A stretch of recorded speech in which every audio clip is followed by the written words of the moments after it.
Well, what's going on, guys? This is Lewis with Strictly Front Wheel Drive. I'm back at you again with another video. I know it's been a while. Where have I been? I don't know where I've been. I've been doing some stuff. One of the things that I've been doing is I have been crying over what happened, the recent events in my Civic. The action clutch that I had originally did not work out for her. She blew it at the track, and it's all burnt out now. The action stage 4 that I put it in, it's making close to 300, close to 400 now.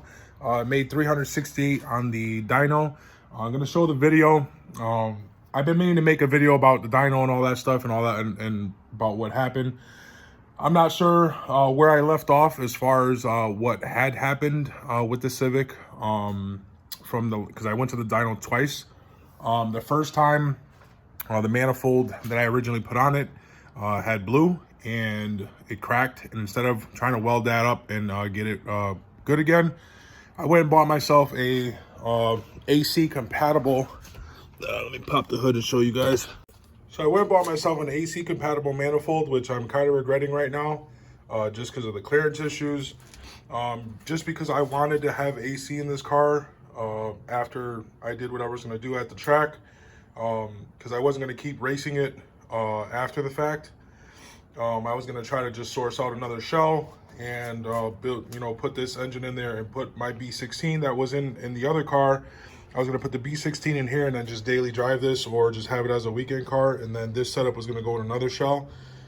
So I'm not sure yet what I'm going to do, but I kind of want to try to get rid of this manifold and just get a regular exhaust manifold. So I ended up doing that.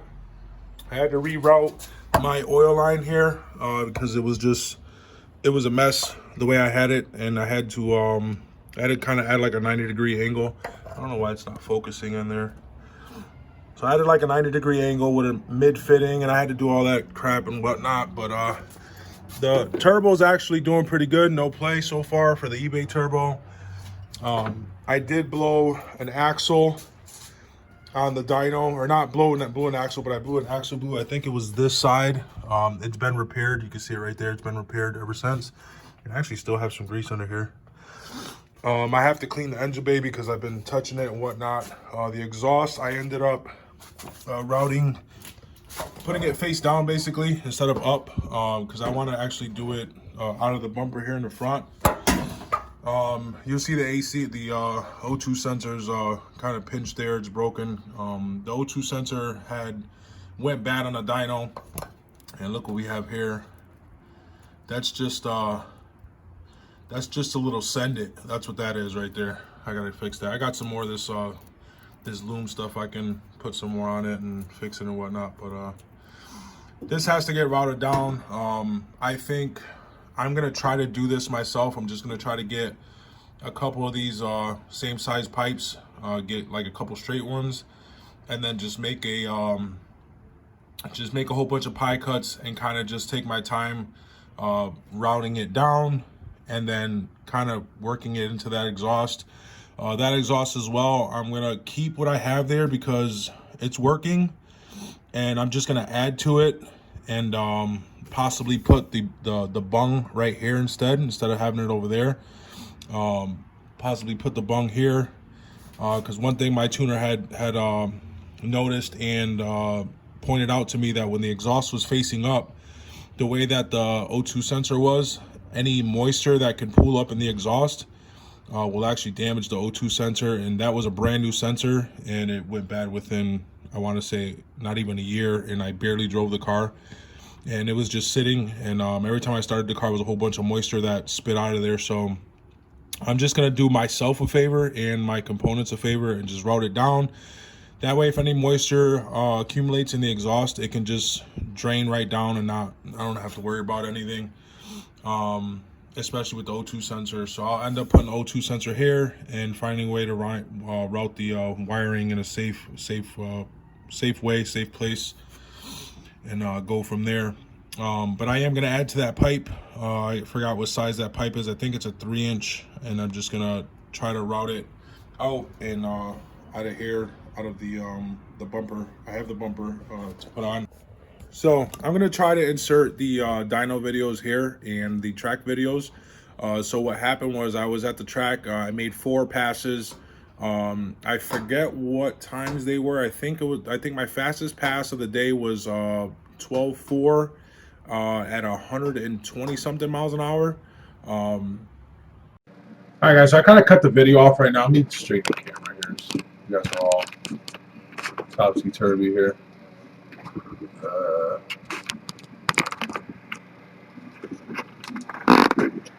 Problems, always problems. All right, so I cut the video off here just to explain to you. I have 4 videos, all the 4 runs that I did before the clutch kind of grenaded on me. It didn't grenade all the way. It burnt up really bad, and it's just not really gripping as much as it should be. It's just not holding the power at top end anymore. Even when I drive it on the street, I'll drive it around for a while, half hour or so to an hour, and get the clutch nice and hot. And then I'll go do the pull, and it'll just slip up top, so it's the clutch is gone. It's just not there. It's non-existent. Well, it's still existent, but it's not where it should be. So what I'm going to do here is I'm inserting this video, kind of try to do like an overlay on the drag videos, and just explain to you what's going on in the videos. So we're going to watch the first pass of the day, and kind of explain to you what was going on.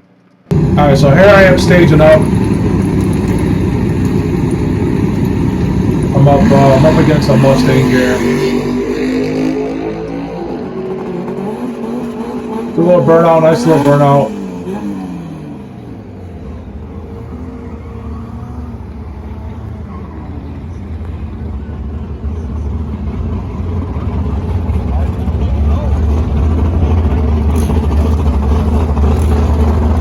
The track wasn't even really prepped that good either. Like they were slacking this day.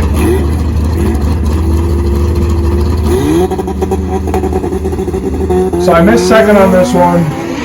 Got it in, and the car took off. I want to say I think second. Once I got it in, it spun a little bit on top, if I remember. That was a 13:25 pass. That was the slowest pass of the day, and that was at the lower boost levels from when the first time. So when we tuned the car, we noticed it had the spring issue, the wastegate spring issue, and in order to solve the fluttering, the wastegate fluttering issue up top, we figured out we should just put a stiffer spring in it. I didn't have any with me to change. Plus, in the position where the wastegate is, kind of a pain in the ass to do. So I said, whatever, just leave it. We'll bring the boost down, and then I'll deal with the rest later. The point was, I just want to go to the track and try it out and see how the car was, see how it felt. So that was at lower boost levels. I ended up bringing up the boost as I went throughout the day, which is probably a contributing factor to why it wasn't holding at that last pass, because I brought it back up to where it made the 368 horsepower. So the second pass of the day was a 12.8. So we went against this. I thought it was an EF hatch, but this actually wasn't a hatch. It was I think it was a Geo Prism or something like that. And it had I want to say it did have a Honda engine in it. It might have been a K. I'm not sure. But he broke an axle here because he got me off the launch. I slipped. If you look,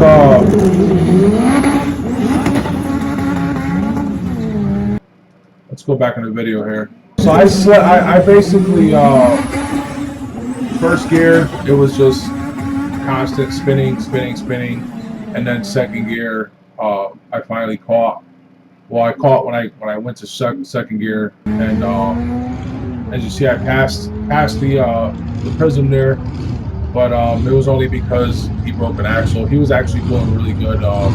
They went and fixed the axle, and they came back, and they were actually doing really well, really good times. I don't remember exactly what they were, but he was going fast, and that was the only reason I was able to pass him, because he broke an axle. It was my fastest pass of the day. Nice little burnout. She felt good here, felt really good. The track was starting to warm up at this time. It was getting really sticky, so we had let a lot of the muscle cars go ahead of us and kind of lay down some rubber. Nice hook. Nice second gear launch. That RX-7 was actually really fast. He was sandbagging though. 12.4 at 119 miles an hour. Fastest pass of the day. And then here's our clutch. Just a quick clutch video.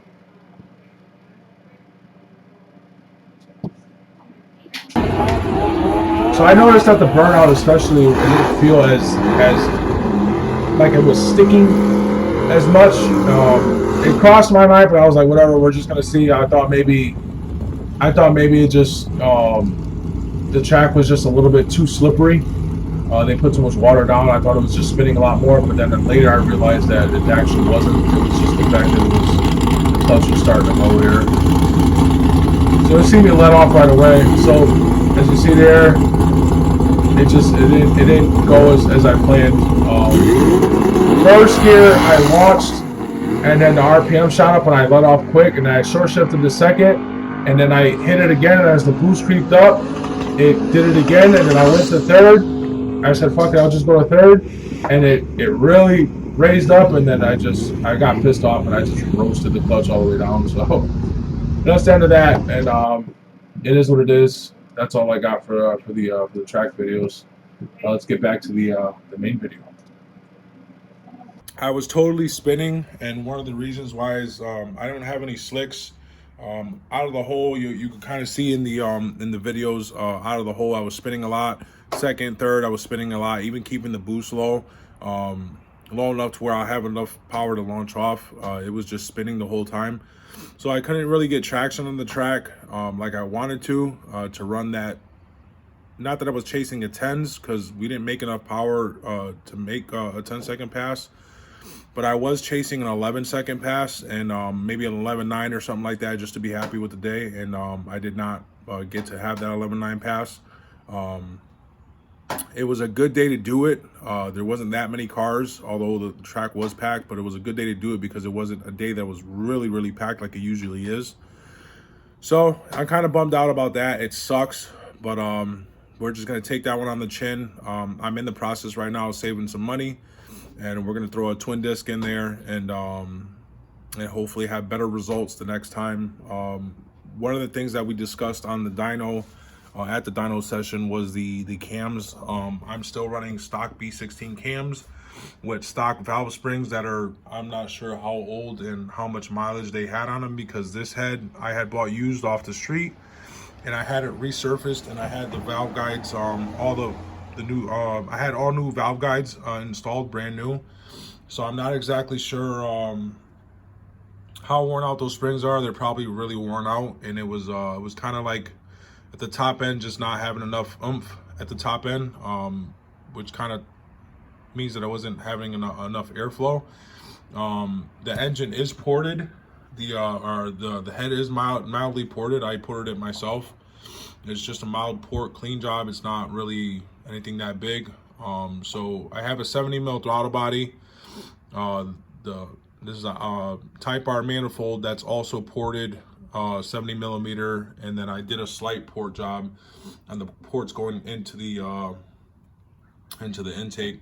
I did not open it and port the rest of it, but I figured Type R manifold should, the size of the Type R manifold inside should do what I want to do. So I think the next step, as far as what we were talking about, was to get some cams and springs. I'm probably gonna go with some tuner stage 2s or tuner stage 3s, whichever, and see what the budget goes for, and get some springs, titanium retainers, and I definitely need another turbo.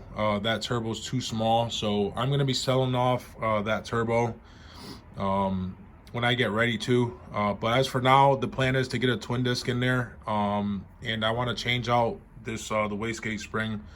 The wastegate spring wasn't making enough boost on gate, which means I have to put a heavier spring in there, and we were having to control it way too much with the solenoid, which I don't really like doing. So I gotta change the spring out of there, put a stiffer spring in there, and that way we can control the boost a little bit better, because that was another thing that was happening. It was getting a little harder to control the boost at higher levels on the dyno because of the spring. So I need to get a stiffer spring in there and then get a clutch, and I'm thinking head back to the dyno and see what kind of numbers I can pull on the dyno with the same setup, and hopefully we can make at least closer to 400 horsepower, and then we can go to the track with that. Like I said, I still need slicks, but I can try to find some cheap rims and slicks on the street, or ordering up, just saving some money. So that's the plan for now.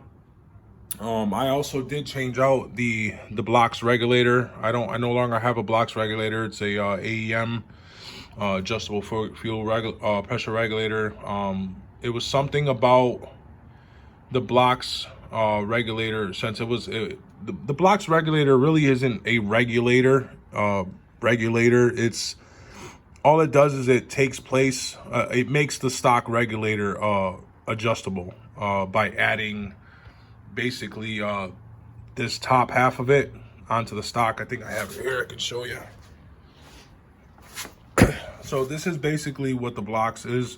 The blocks pressure regulator. Basically, you just cut the top of the stock fuel pressure regulator, and this sits on top of it, and it clamps down on it, and then it basically turns your stock regulator into an adjustable regulator with the screw up top. This worked for me for many years. The B16 had it when it was stock.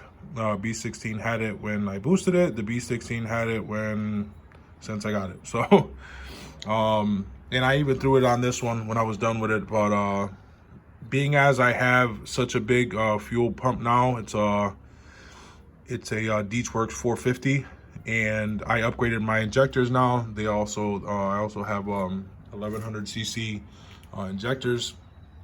And so it was just made sense to get the fuel pressure regulator. I also ended up getting a Skunk 2, I think it's a 3 or 4 bar map sensor on there, and I did do a coil on plug conversion. The car now is coil on plug. What's aggravated me is how dirty the car is. I have to really just sit here and clean it up, get it as clean as it was, because it's been getting dirty, and I haven't been really doing anything about it. But you see now, I have the coil on plug set up. I was able to pick that up for a really good deal at my local speed shop there. And so I did that, $200 it in, and it's been working great. I was also able to do the speed factor cap on the distributor just to clean it up a little bit. So I don't know where it was from the last time you guys seen it, but this is where it's at. I also did a necessary audio upgrade to the back of it. I just threw my subs in there. I got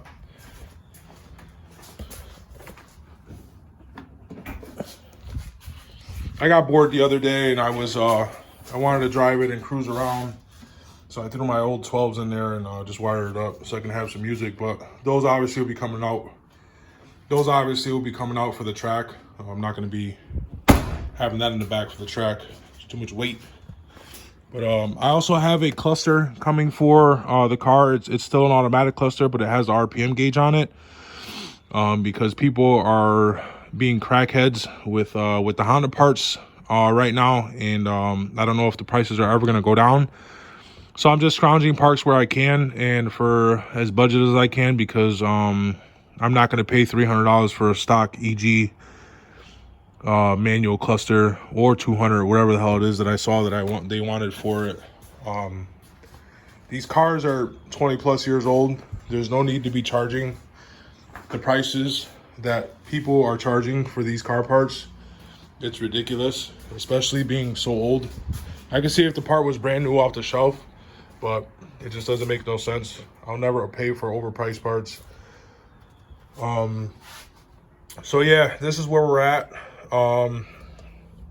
Basically, we're at a standstill right now. I'm going to be probably going to be working on the exhaust in the next couple days, the next week or so, and getting that done, and at least getting my front bumper on. I haven't painted anything yet, but I actually made the decision that I think I'm going to wrap the car instead of painting. It's going to be a lot quicker and a lot cheaper. I can get the whole car done for about 300 bucks ordering from this website that I found.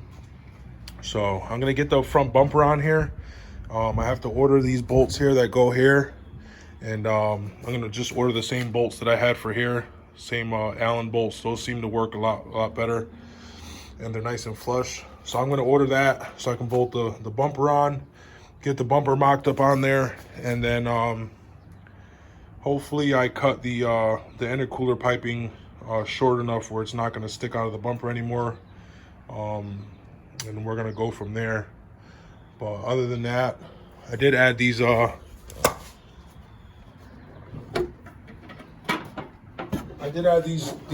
button latches that I'm kind of regretting now because they didn't go as planned. They kind of dented the way I did them. They're denting the hood a little bit, and there's nothing I can really do about that anymore. But they're still nice to have. They're nice and quick. But I'm definitely going to be getting a different hood. You see where I just botched it up. I didn't care. I had to go to the track, so this hood was supposed to be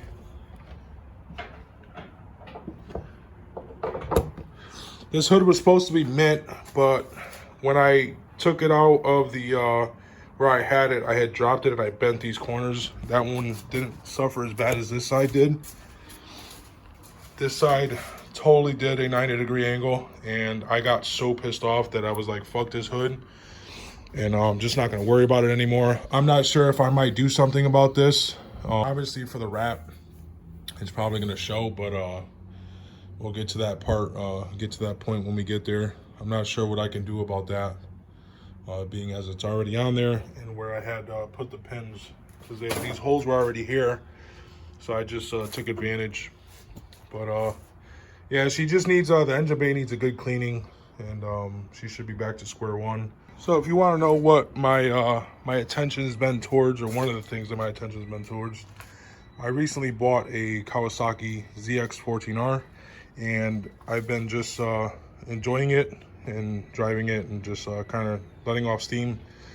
She's a little dirty right now because I did the lawn the other day, and I left the garage open and whole bunch of dirt and whatnot went on it, so I have to wash it. But the upgrades I did on this was the Hoffman's exhaust. I have to take the baffles back out, and I did the 2-inch risers, or 1.5-inch risers for the handlebars. But other than that, it's I didn't really do anything else. It's completely stock. Oh, and the license plate delete, I did that. But other than that, it's all stock, complete. And she's a ripper for sure. So, just to show you guys that the old Civic still starts, I'm not lying. If you can look in the corner here, I don't know if you can see it. You can see the Honda box for the coils. That's where I stuffed it. I still have to clean up the box and all that stuff. That actually, I'm gonna try to make a bracket for the.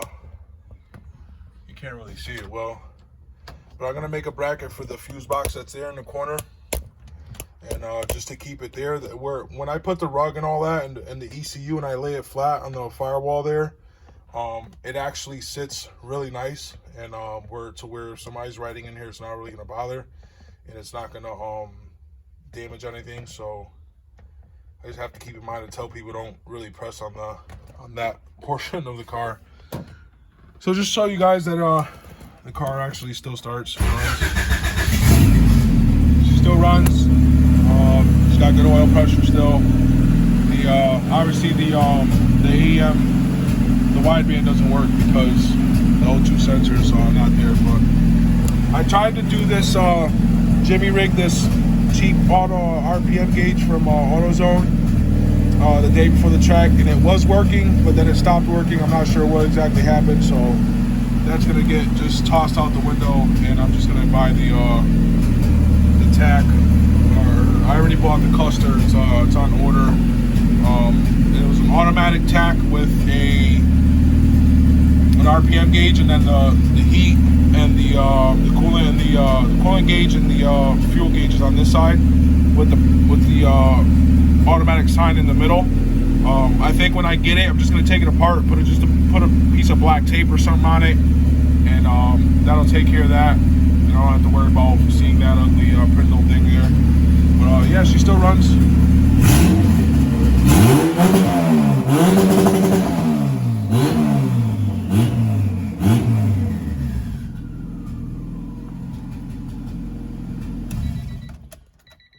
So, in conclusion, this is a little update on where I've been, what I've been doing. I don't know if I really talked about what I've been doing. I've been kind of laid back ever since the track incident. A new clutch, new twin disc is about, I want to say $1,500, and I want to try to get the hydraulic throttle bearing as well, so I can get that in there and have that all set up and have it all nice in there.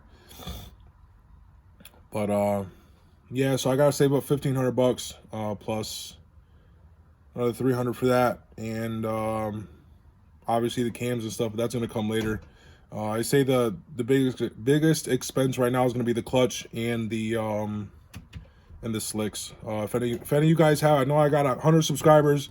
That's 100 of you people. If you guys have any 13x8 rims, just drag rims for the front, 4x100, that you want to sell me, just hit me up in the comments, or you can message me at builtnotbought247@gmail.com. Just send me a little message, subject it, you know, race wheels or whatever, and I'll get back to you on the sale.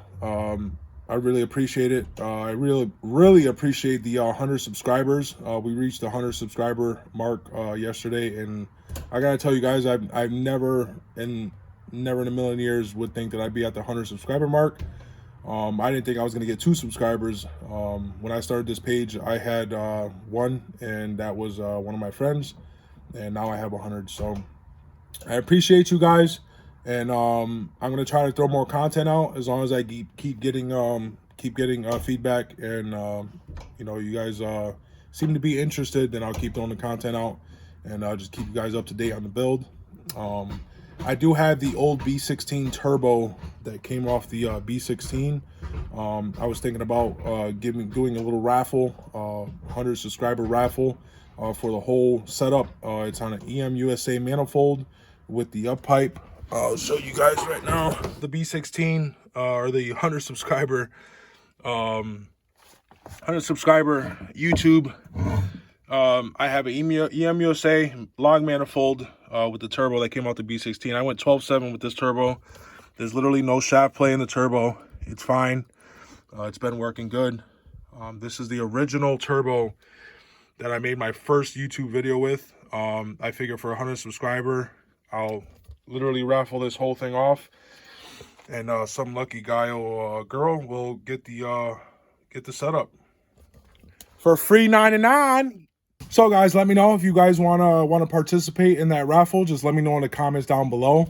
The more interest I get on it, I'll do it. It's a free turbo setup for somebody's B series, and you can't complain about that. So I got 100 subscribers. I'm expecting 150 comments on this post or on this video about that raffle. Just give me a thumbs up if you want to do the raffle, a thumbs down if you don't, or just leave a comment about the video. If I could get another 100 subscribers within the next month or so, or the next couple months, I'll do a 200 subscriber burnout in the Civic, the old Civic. Yeah. We'll send the old clutch out in style. We'll put some shitty steelies on the front, and we'll go for a ride and do a nice big burnout, and we can get you guys nice and excited and get you guys a good burnout video. So guys, this is gonna be it. I hope you guys enjoyed the update video. Like I said, be patient, and we're gonna do some work on this thing pretty soon. I think the first thing I'm probably gonna tackle is that exhaust. So thanks guys for watching. I'll catch you in the next video, and remember, live your dreams and don't live too good. walking alone, the streets are empty. The only thing I can see is my own silhouette. I'm getting stronger, step by step. The clock is ticking, but there's no time for regrets. I've been